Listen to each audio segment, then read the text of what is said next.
Hey tubers and pickers, it's Drew the California Picker. Welcome back to my channel, California Pickin'. And a very exciting find today, guys, and a little bit of education for you. I haven't handled too much of this material in the past. I've known about it, but haven't ran across it too much. But I can recognize it when I do. And what this is a classic piece of Victorian mourning hair jewelry. And this, if you can believe it now, some people might think this is kind of morbid, but this is made out of hair. All this right here, this brown part, is all woven hair, individual hairs woven with these great, what I believe to be gold-filled mounts. I haven't tested them, but pretty sure they're either gold-filled or could be the real thing. But there's no markings as far as carat gold, so I have a feeling they're just gold filled, which is pretty nice as well. And look at the quality and workmanship of this item. So yeah, shout out to, goes out to Scraparella. Elena loves jewelry. What do you think about this, Elena? Have you ever handled any Victorian mourning jewelry? So to give you guys a little background on mourning jewelry, first of all, this is Victorian period, after Queen Victoria, and she lived 1830 something to 1901, I believe, and her husband died in 1861, and she went into a state of perpetual mourning. And mourning was a period of time right after a loved one had passed away, and it was to show respect for the person who passed on, that you love them.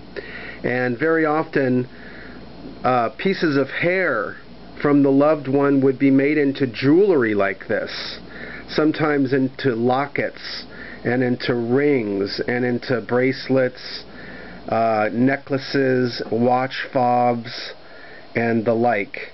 And I was looking at this. I actually thought this was a necklace, but when I measured this dimension on the inside of the circle there, it's only 3.5 inches, so that would have to be a very small neck.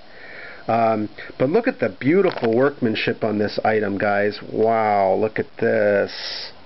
I'm always saying that on my videos. Wow. Hold on, let me put this down a second. I'll open the locket up for you. Very delicate little item. And look at the inside. Usually would have a picture. I was hoping for a picture, but there's not one. But see on the inside of the locket, that's called guilloche, and it's spelled like guillochette if you ever see it. It's a French word. It means engine turned. And right in here, inside the locket, those little swirls in the metal, that's called guilloche. And very often you'll see that in watchmaking, in the insides of pocket watches. You'll even sometimes see it on the dashboard of old classic cars. And this has a nice little, it's got beautiful hand-chased engraving. You can see the detail there is fantastic, with a little diamond chip in the middle. And then on this collar right here, we have real small little tiny rubies.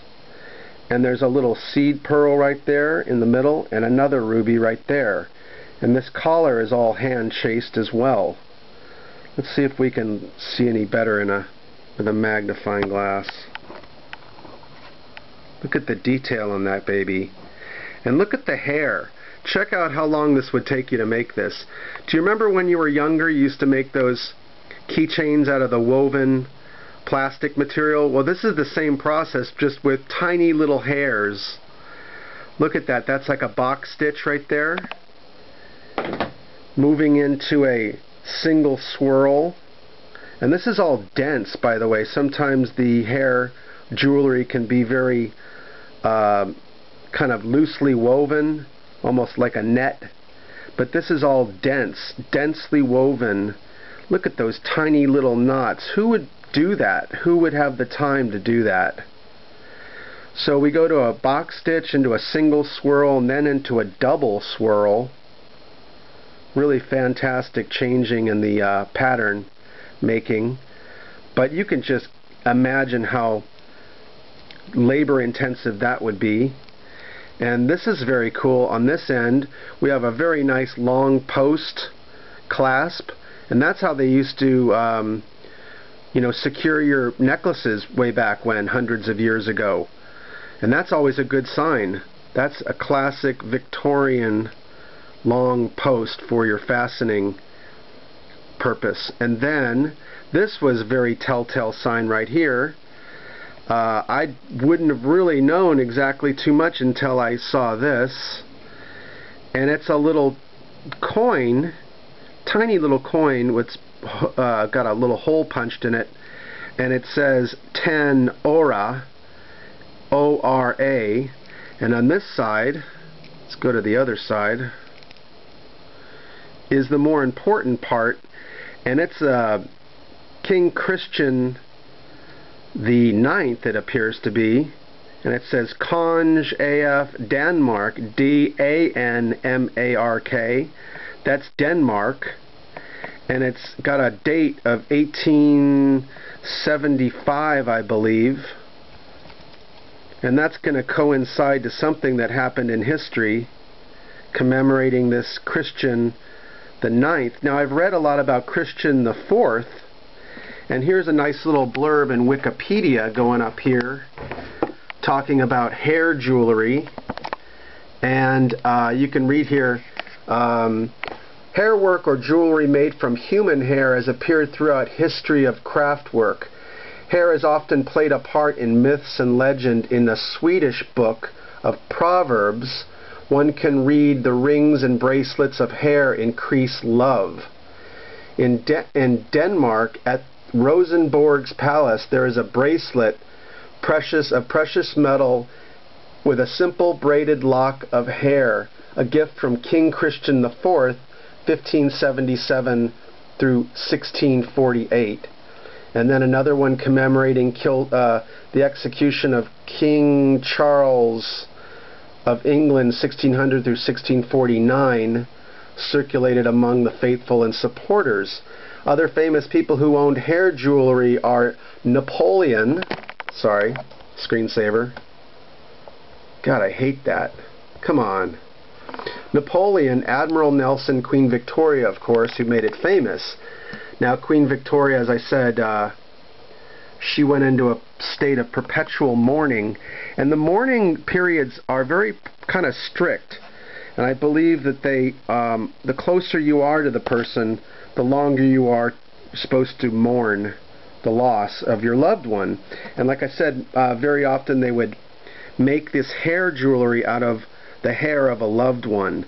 I also was reading that this became quite a cottage industry after Victoria made this popular, and nuns in convents started growing their hair super long, cutting it off, and selling it or making hair jewelry. And so that's pretty incredible. Let me show the back of this. It's also beautifully chased, hand engraved, beautiful piece. And you see that little ruby, that little pearl and ruby again. Well, let me show you another example of something very close to that. And here we go. It's on eBay. It's got 12 bids on it so far. This is a piece of hair jewelry, very similar to mine, except it's got a rectangular locket. But there we see the little ruby and pearl and ruby in that connecting collar that holds all the hair in place. So that's very close. Look at that. Pretty cool. And then this one, really, this is a different one up for sale. This one's selling for $200. And you see the little collar there that's hand chased, and it's got the little ruby and the same thing. And the clasp, it's that big bar that I was talking about that you guys want to look for. So, yeah, be on the lookout for this Victorian hair jewelry. It's really popular, and I just thought pretty interesting subject to touch on. Now, like I said, some people might find this morbid, But people's hair has been collected, famous people's hair has been collected for quite some time. George Washington, Abraham Lincoln, Kennedy, if you have a lock of hair from Marilyn Monroe, etc., that'll do pretty well. So, as far as value on this, I don't know. I'm watching some of these other auctions right now, and there's lots of interest, lots of bids. So we'll see what happens. I didn't pay a lot for it. I paid a whole large sum of $5. The person did not know what they had, guys. And the California picker was there to pick it up. Now, here's a little technique that I use. I have a magnifying glass wherever I go.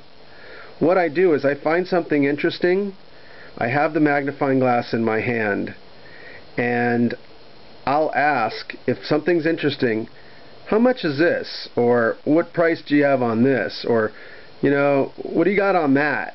And kind of like, act real casual. Then they'll give a price. And then you want to look at it with your magnifying glass. You don't want to start looking with your magnifying glass before you ask the price. And if you do look with your magnifying glass kind of in secret, turn your back, don't let them see you do that, because they're going to raise the price. They're going to think, who is this hot shot with the magnifying glass? And so that's what I did. I asked her the price. She said $5. I looked at this thing and said, this is probably gold. Now it probably is more like gold filled, but nice piece of Victorian mourning jewelry. I thought you'd like that. So, go check out my new Facebook page, The California Picker, and also that we got a new Resellers Society Facebook page. Go check out and like that channel as well. All my fellow pickers. Alright guys, and go share this on Google+, Facebook, everything else, social media. Tell your friends about California Pickin'. Alright guys, keep on picking. Cheers now.